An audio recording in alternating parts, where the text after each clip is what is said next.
I've been working on the Stillman and Burn sketchbook for an embarrassing amount of time.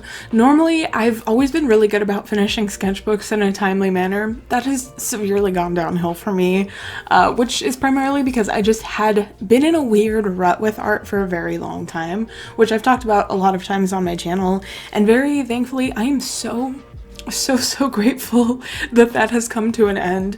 Recently, I got really into digital art and I was having so much fun with it, but I did get to a point where I just felt really disconnected from traditional art, and especially with digital art. Personally, in my experience, whenever I do digital art, my brain is like, we need to get like a finished piece, a polished piece, a rendered piece, something that's complete and done, versus just kind of being in the mindset of I'm just like doodling and having a good time and sketching. I do personally find it a lot harder to do any kind of like casual drawing on my iPad, which might sound silly, but that is just how my brain works. And so I kind of got to the point where I was like, I really just want to like mindlessly doodle and not feel like I have the pressure of making a finished piece. And on top of that, I really miss doing traditional art. So I really wanted to try to reconnect with my sketchbook and build up sketchbook habits with myself of just trying to draw more. And like I said, I'm so glad I got out of the rut I was in with art for like a year and a half, 2 years. I just really wasn't making as much art as I wanted to. I wasn't doing art frequently.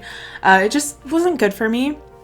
And then I don't know, I started watching Naruto again, and I started drawing so much Naruto fan art again, and I was weirdly enough drawing it every single day, like a good amount every single day for a solid couple of weeks, which is probably the first time I've ever done that ever, maybe. Even when I do have good art habits and I'm regularly making art, it's definitely not a daily thing for me.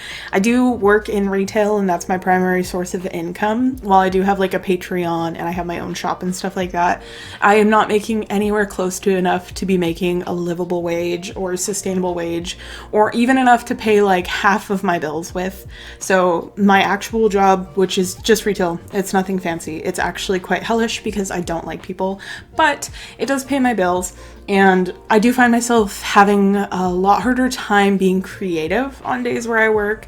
But I was so proud of myself for drawing every day, especially for such a long amount of time, because it was very out of the blue where I just kind of got hyper fixated on digital art.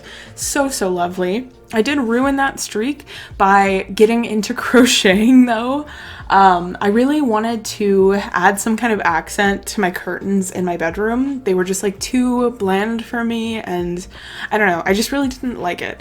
And so I was like, you know what I need in my life? I need like a little leafy garland or something like that. And it's funny because I actually don't like crocheted things that much. I'm not sure why it is in my brain this way, but personally, I crocheted a lot when I was really young. I got into making amigurumis, which are just like plush out of crocheting, and I did that so much. I was so into that when I was younger, and I had so much fun with it. It was so much fun.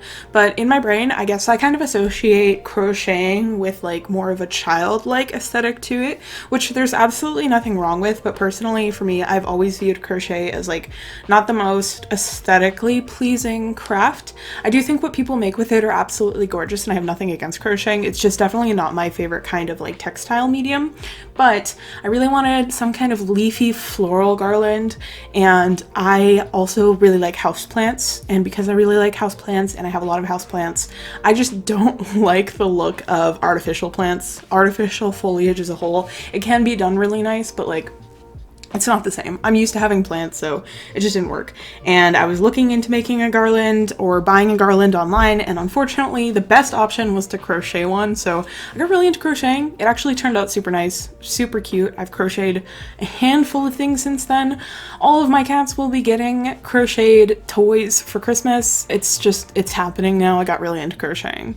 And even though I don't particularly like the look of crochet things, I've been having so much fun with it. The garlands look super lovely. I love them so much. But that did break up my drawing streak that I was having for a while there, just because I got so sucked into crocheting. I crocheted so much over the course of like 3 weeks.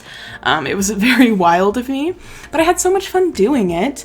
But that definitely ruined my streak of drawing every day, which is fine because it's still like another form of art and it's another craft.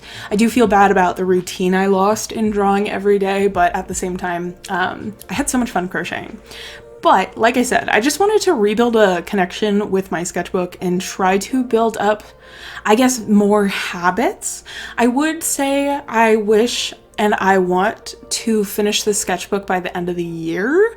As I showed in the beginning of this video, I'm not even halfway done with it at the time of recording this footage. Since then, at the time of me recording this voiceover, I am more than halfway through the sketchbook. I've actually been sitting on this footage for a little bit because sometimes I couldn't tell you why it is so hard for me to sit down and do a voiceover sometimes, and I procrastinated so much.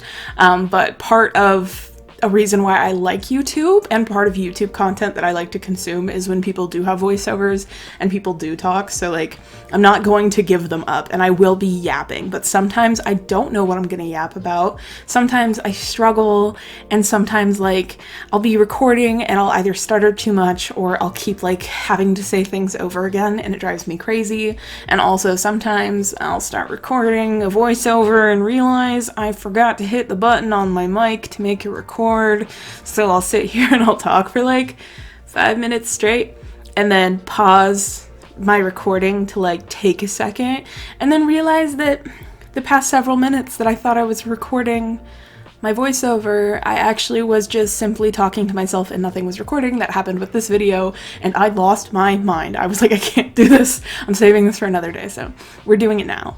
As far as what I was doing in this sketchbook, I just kind of have felt very bored with a lot of the things I'm drawing, which I go through this phase all the time, especially with character art. Occasionally I just get so overwhelmingly bored with just drawing characters, and so I kind of wanted to spice it up and do more of like a almost collage-y style of artwork in my sketchbook.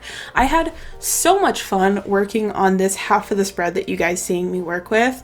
I was really inspired to do something with just solid colors and gel pens, which are materials that I absolutely love working with. I also used alcohol markers with this, and I love using alcohol markers in a way where I'm just like laying down colors and essentially like sketching with alcohol markers. I think it's so fun and I would love to do this more often. That being said, it's not great for sketchbook work just because there is bleed over to the next page, and on top of that, really probably not the best idea to do in this sketchbook specifically because I don't remember the name of this line of Stillman and Byrne paper. I think this might be watercolor paper. Now that I'm thinking, it might also be mixed media paper, so maybe it's fine. But you shouldn't really use alcohol markers in watercolor paper on watercolor paper of any kind just because it does use a lot of ink. And of course, we cannot go through a tirameowsu video without a cat cameo of some kind. I do talk about Aslan the most on my channel. He is my buff tabby. He's like a yellowish tabby. Love him with all of my heart, but this is Fiora. She is my second born. She is my first daughter. I love her so much. She is a chunky girl who loves affection so much. She is also such a real one because she hates men, and I love that for her so much. She has always had like a distaste for any man that she meets. She has always much so preferred to interact with women who come over, and Fiora's not transphobic, so she also hates trans men, which is really good, and I love that for her. We love Fiora, we love an ally. It's a long-term running joke that she is reincarnated Kesha as well, so that's some Fiora lore for you there. I think Kesha would love to be Fiora because Fiora is so spoiled and she is so loved, and she is such a good girl. I love her so much. But like I mentioned before, I would love to be able to say that I want to and I will finish this sketchbook by the end of the year. I'd be like insanely proud of myself if I could do that, but I'm trying to be realistic with myself and know that like the chances of that happening are really, really minimal. And yes, I could probably like force myself to finish it, but I definitely want to find a good balance with traditional art and not force myself to do it and therefore cause any kind of like negative feelings towards making traditional art at all. So I'm taking my time with her. She'll be finished when she's finished. If she's not finished by the end of the year, I will for sure make myself finish this sketchbook within the first 6 months of next year, because I started this in, I think the first page that I actually wrote down a date or stamped a date on there is September of last year, and it's currently November. So it's been over a year since I've been working on the sketchbook. I have made like less than a dozen spreads. It's like sad and pathetic, almost in a funny way, but also just like I'd love to be able to finish this sketchbook and maybe move on to a much smaller size sketchbook. In my heart of hearts, I am feeling a little evil towards myself, and I'm kind of craving buying another ELO sketchbook. Even though my last one, by the end of it, I don't think I was the biggest fan of the paper in the ELO sketchbook, but I really like square sketchbooks, so I might try that again. We'll see. But thank you guys if you've made it this far. Thank you so much for watching, and I will see you in the next one.